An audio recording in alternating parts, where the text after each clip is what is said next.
Merhaba arkadaşlar, Ustam Mutfak'ta hepiniz hoş geldiniz. Bugün ne yapıyoruz? Güzel bir tatlı kakaolu şekerpare yapıyoruz. Çok kolay olacak, herkesi mutfağa bekliyorum. Öncelikle mikserimizde ne yapıyoruz? Oda sıcaklığında margarinimizi alıyoruz. Siz tereyağı da kullanabilirsiniz.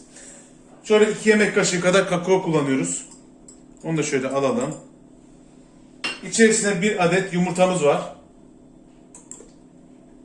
Ve son olarak da 1 çay bardağı şekeri içine boşaltıyoruz. Ve ne yapıyoruz? Makinemizi çalıştırıyoruz.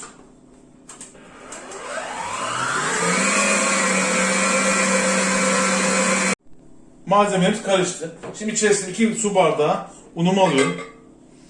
2 yemek kaşığı irmik ve 1 pakette kabartma tozunu alarak karıştırmaya devam ediyorum.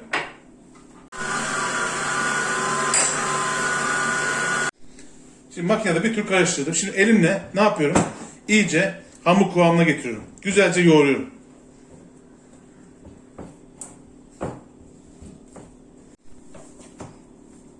Hamurumuz istediğimiz gibi kıvama geldi. Şöyle tezgahımda da aldım ve elimle güzelce yoğurdum.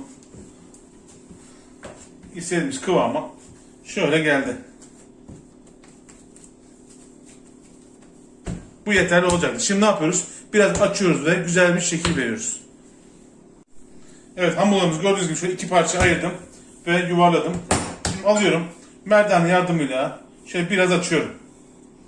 Şöyle hafiften inceltiyorum. Çok fazla değil ama çok da kalın olmasın. Böyle yarım parmak yüksekliğinde olsa yeterli olacaktır. Ben şöyle bir kalp kalıbı kullanacağım. Kalp kalıbımda ne yapıyorum? Şöyle kesikler yapıyorum.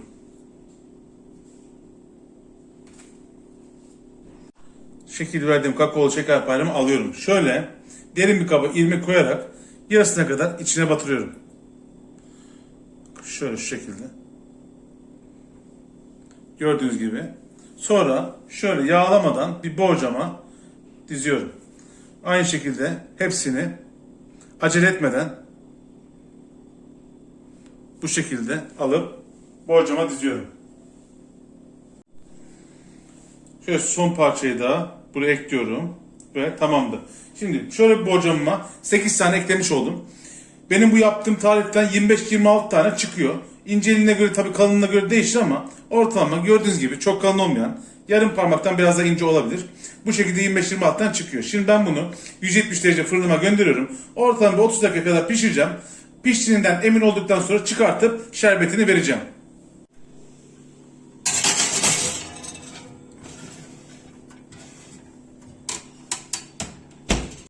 Şimdi şerbeti için ne yapacağız? 2 bardak toz şekerimizi ilave ediyoruz. Üstüne de 2,5 bardak kadar suyumuzu alacağız. 2, bu da 2,5 oldu. İçerisine de şöyle birkaç adet limon tozu koyacağım. Limon var, siz limon da koyabilirsiniz. Altını yakacağım ve güzelce şerbetimi kaynatacağım. Tatlım çıktığı zaman ilk harareti bittikten sonra bu sıcak şerbetimle beraber güzelce şerbetleyeceğim. Evet, gördüğünüz gibi tatlımız çok da güzel oldu. Şimdi ne yapıyoruz? Kepçemizi alıyoruz ve tatlımızın şerbetini veriyoruz. Tatlımız fırından çıktı. 2-3 dakika beklettim. Hararetini aldı. Ondan sonra aynı şekilde altını kapattım şerbetimi. Onu da 5 dakika beklettim. Hararetini aldı. Ve ikisini buluşturuyorum. Evet, gördüğünüz gibi tatlımız hazır. Şimdi tadına bakıyorum. Sizin adınıza. Gerçekten mükemmel oldu. Of. Gerçekten çok güzel görünüyor. Bakar mısınız? Mükemmel. Tariflerime ulaşabilmek için YouTube kanalımı takip edebilirsiniz. Abone olabilirsiniz. Instagram hesabından da takip ederek yine tariflerime ulaşabilirsiniz. Bir dahaki tariflerde görüşmek üzere. Hoşçakalın. Çok güzel oldu.